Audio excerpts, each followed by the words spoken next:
An old black man walks into a busy bank, carrying nothing but a dusty brown sack, and claims he owns the entire building. Everyone laughs, until he opens that sack and reveals a truth that leaves the manager speechless, the staff humiliated, and the whole town talking. This is the unbelievable story of the day an old man took back what was his. "I own this bank." The bold, confident words rang out across the grand marble lobby, cutting through the quiet hum of conversations and the soft clicking of computer keyboards. Heads turned instantly. Customers froze mid-step. The air seemed to tighten, as if the building itself was holding its breath. And there he was. An old black man, perhaps in his late 70s, stood just inside the entrance. His skin was weathered, marked by decades of sun and work, but his posture was upright, commanding, even. His clothes were simple, a neatly pressed button-up shirt, faded trousers, and shoes polished just enough to catch the light. Slung over his shoulder was a dusty, brown canvas sack that looked older than the man himself, its edges frayed, its color dulled by time. He wasn't loud, but his voice carried. Calm, deliberate, unwavering. Behind the front counter, a young bank teller blinked in confusion, her fingers still resting on the keyboard. She forced a polite smile, though her eyes darted to her coworker as if to say, "Is this guy serious?" "Sir, can I help you?" she asked, her tone walking the line between courtesy and amusement. The man nodded once. "Yes. I've come to take a look at my property." A few customers chuckled.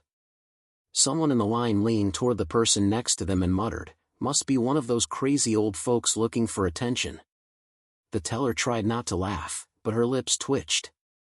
"Sir, maybe you're mistaken." Before she could finish, the branch manager appeared. A tall man in a perfectly tailored navy suit, hair slicked back like polished glass. His leather shoes tapped against the marble as he approached, his expression wearing a mix of annoyance and curiosity. "Sir," the manager began smoothly, "I think there's been a misunderstanding. This bank is owned by the Dawson Financial Group. You don't own anything here." The old man's eyes didn't flinch. He didn't raise his voice. He simply smiled, slowly, like a man who had been waiting for this exact moment for a very long time. "We'll see about that," he said, adjusting the strap of his sack. The manager's lips curled into a smirk, as though he was humorously indulging a child. Behind him, two security guards shifted their weight, already bracing for the possibility of escorting the man outside. But the old man didn't look nervous. In fact, there was something in his eyes, something sharp, steady, and unshakable, that made a few people in the room stop laughing. One of the customers near the front of the line tilted her head. She noticed the man's hands, worn but steady, resting firmly on the strap of his sack. She noticed how he scanned the room, not like a visitor, but like someone inspecting what was rightfully his. The manager chuckled under his breath. "All right, sir. I'll give you a minute to explain before we..." The old man cut in. "I don't need a minute. I have proof." Those words landed differently. The whispering in the lobby quieted. Even the teller's smile faded a little. The old man reached into his sack, the sound of shifting papers and rustling fabric echoing in the still air. Slowly, he drew out a bundle of thick, yellow documents tied neatly with a piece of frayed string. He held them with the kind of care one gives to something priceless. "This," he said, raising the bundle slightly, "is the story of this building. My story. My father's story. And the truth that's been hidden for over 40 years. The laughter was gone now. The security guards hesitated. The customers leaned in just a little, curious. The manager, however, still wore his condescending smirk. "Sir, unless those papers have Dawson's name on them, they're not worth much here." The old man's smile didn't fade. "Funny you should say that, because Dawson's name is not on them. Mine is." And with that, the room fell silent again. The branch manager's smirk deepened, the kind of smile people wear when they believe they're in total control of the situation. He glanced at the two security guards standing nearby and gave a small tilt of his head, a silent signal that they might need to escort the old man out. One of the guards, a heavy-set man with a shaved head, stepped forward.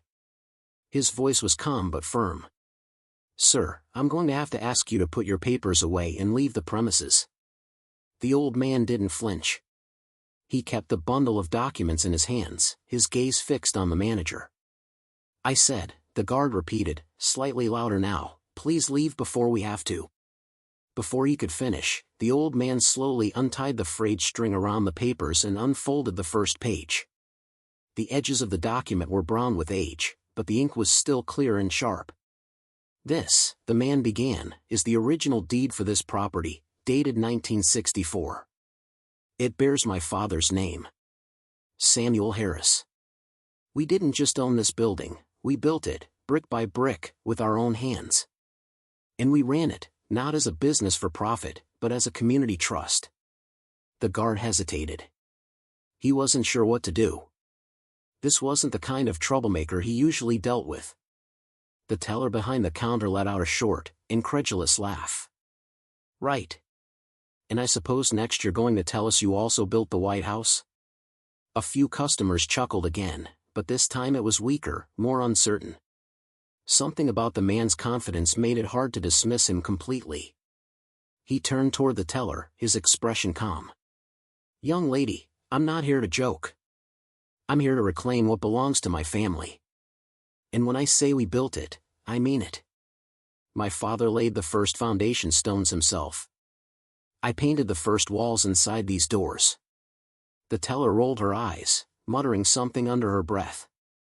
The manager stepped forward, his voice dripping with condescension. "Sir, even if that were true, and I'm not saying it is, ownership changes over time. Companies merge, properties are sold. This bank has been Dawson Financial for decades." The old man's eyes narrowed, but his voice remained steady. "Yes. I know exactly when it became Dawson Financial, 1978. I also know the sale was illegal. My father refused to sell, but certain pressures were applied. Papers were forged. We were pushed out, and Dawson Financial took what was never theirs to take." The lobby grew quieter. Even the customers at the back of the line were leaning in now. The manager let out a short laugh, trying to regain control of the room. "Do you have any idea how ridiculous this sounds? You can't just walk in here with a bag of old papers and claim to own the building. That's not how the real world works." The old man raised his eyebrows. "No, Mr. Dawson, that's exactly how the real world works, when you have proof." Something shifted in the air. His tone carried a weight that made the hairs on the back of several necks stand up. The guard nearest him glanced toward the other guard, unsure if they should step in. But before either could act, a voice from the back of the lobby cut through the tension. "Mr. Dawson," a young woman's voice called, firm and clear, "you might want to look at this." Heads turned toward a woman in her late 20s, dressed in business attire, holding a tablet in one hand. She walked briskly toward the manager, her eyes fixed on the screen. She stopped beside him and lowered her voice, but the old man and several customers could still hear. "I just pulled up the county property archives. There is a deed from 1964 for this address, and it lists a Samuel Harris as the owner. The scanned signature matches the one on his document. And there's more. A recent court case, filed and ruled in favor of William Harris." The old man allowed a small smile. "That would be me." The lobby was now dead silent. The smirks faded. Even the teller who had mocked him earlier was staring at the old man with wide eyes. And for the first time since he walked in, the manager's confident mask began to crack. The branch manager's fingers tightened around the tablet as if holding it any looser might let the truth slip away. His eyes darted between the glowing screen and the old man standing so calmly in front of him. This can't be right," he muttered, his voice barely audible. But William Harris, his name now known to everyone in the room, didn't waver. "It is right.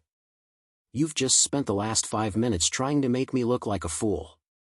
But the fool's mask is slipping, and it's not mine." The customers shifted uncomfortably, some exchanging glances as if they were witnessing something historic.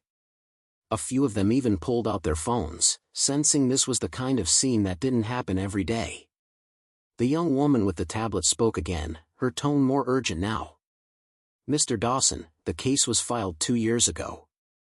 Apparently, Mr. Harris had been gathering evidence for decades: old bank records, transaction logs, sworn witness statements from people who worked here in the 60s and 70s. The court ruled last month that the original sale to Dawson Financial was fraudulent. They awarded full ownership back to him. A small gasp rippled through the room. The manager's jaw tightened. "That's impossible.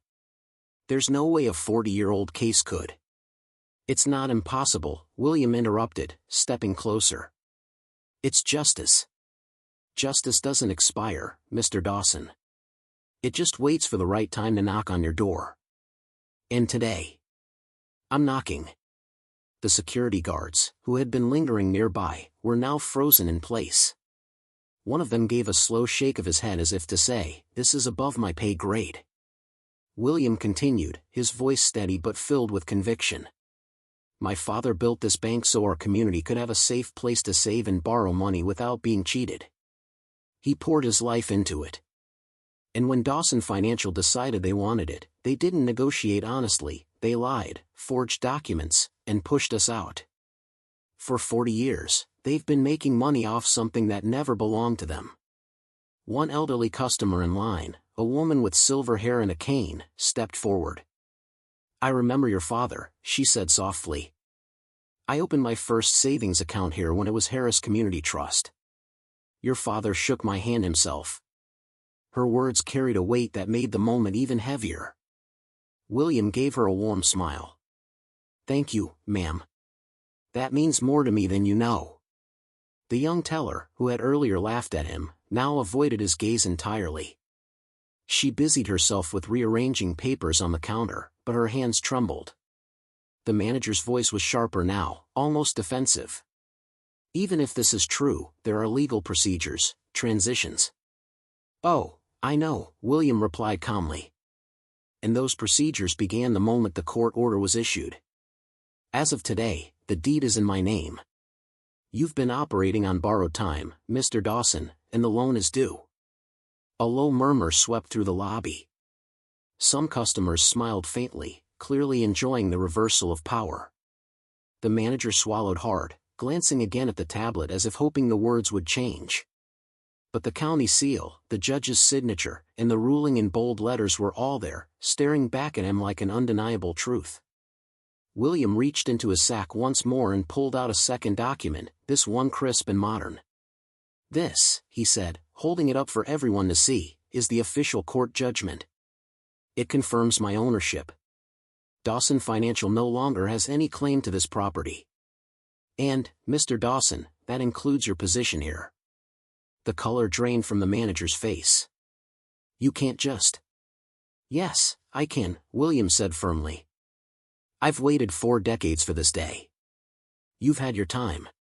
Now, it's mine." And in that moment, the balance of power in the room shifted entirely. The manager, Mr. Dawson, looked like someone had just pulled the ground out from under him. His usual polished composure was gone, replaced by a stiffness in his jaw and a slight twitch in his left eye. "Mr. Harris," he began, voice tight, "I understand you're upset about the past, but there are protocols." William raised a hand, silencing him. "The only protocol you need to follow today is this: pack your office. You're done here." A stunned hush swept across the lobby. It was the kind of silence that comes right before thunder strikes. The young teller's head shot up from her desk. "Wait, are you saying he's—" "Yes," William interrupted gently, "as of this morning, Dawson Financial no longer operates this bank." "I do." A ripple of reactions moved through the crowd, surprised gasps, satisfied smirks, and even a quiet clap from the elderly woman with the cane. Mr. Dawson's voice sharpened. "You can't expect me to just hand this place over." "You didn't hand it over," William said, stepping forward, his voice firm but calm. "The court did. This building, this land, everything inside, including that office you've been so comfortable in, belongs to me now. I have every legal right to walk behind that counter, into that office, and take my seat." The security guards exchanged uncertain glances. They weren't sure if they should intervene or step aside. One finally asked, "Sir, what do you want us to do?" William turned to them, a small smile on his face. "Gentlemen, I won't ask you to remove anyone. Mr. Dawson can leave on his own. But starting today, if anyone tries to run this bank in a way that cheats or disrespects the people in this community, that's when you'll need to step in." The guards straightened up, almost as if they'd just been given a promotion. William walked slowly behind the counter, his hand brushing the wooden trim along the edge. His fingers lingered there, tracing the grooves. "My father carved this himself," he said, his voice soft now, almost reverent. He wanted this place to stand for fairness, for opportunity, for dignity. Somewhere along the way, that promise was lost. His gaze lifted, scanning the room. "That ends today." The young teller swallowed hard. "Mr. Harris. I didn't mean to disrespect you earlier. I just didn't know." William gave her a nod. "I understand. But let this be a lesson, not just for you, but for everyone here.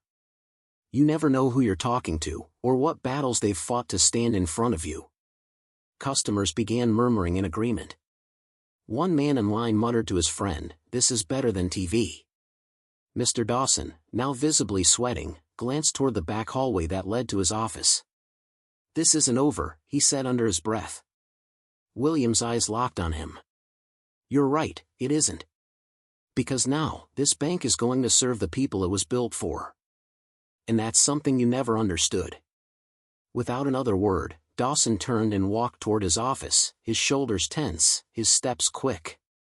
William watched him go, then turned back to the customers. "You've all been patient, and I thank you for that. Over the next few weeks, you'll see changes, better service, fairer policies, and programs to help local businesses grow. This is your bank again. And I'm here to make sure it stays that way." The elderly woman with the cane smiled, her eyes glistening. "Welcome back, Mr. Harris."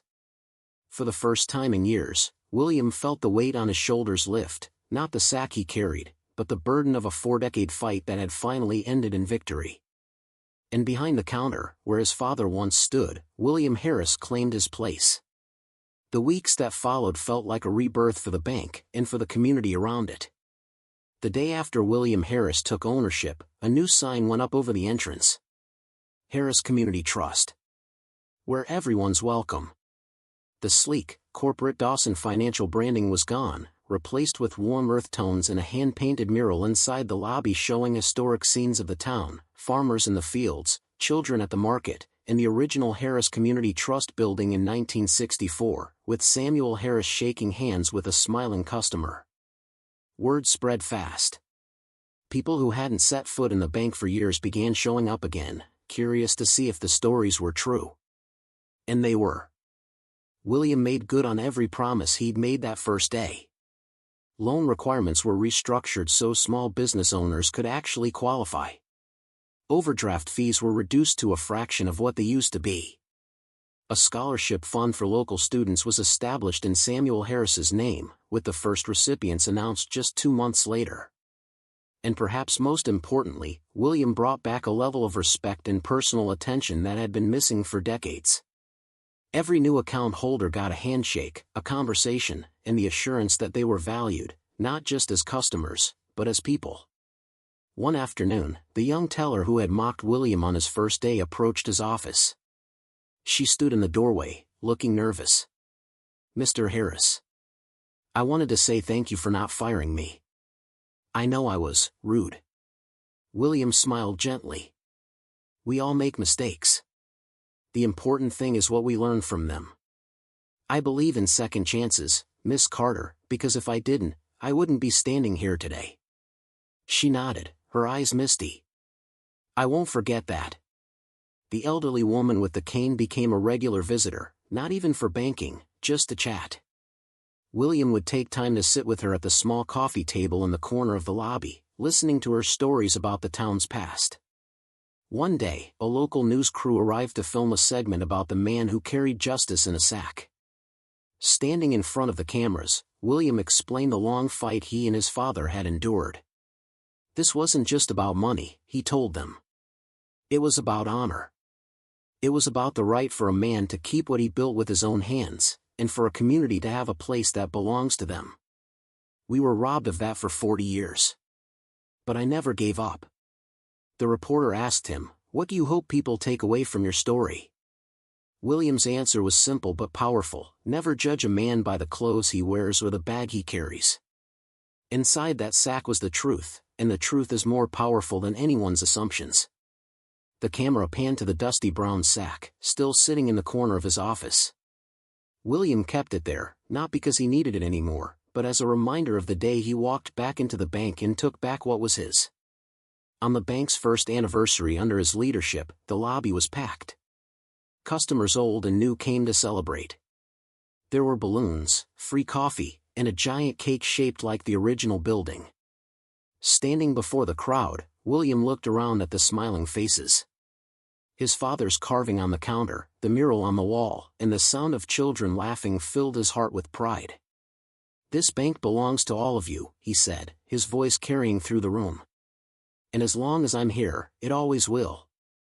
The applause was long and loud. And in that moment, William Harris knew the fight had been worth every single day.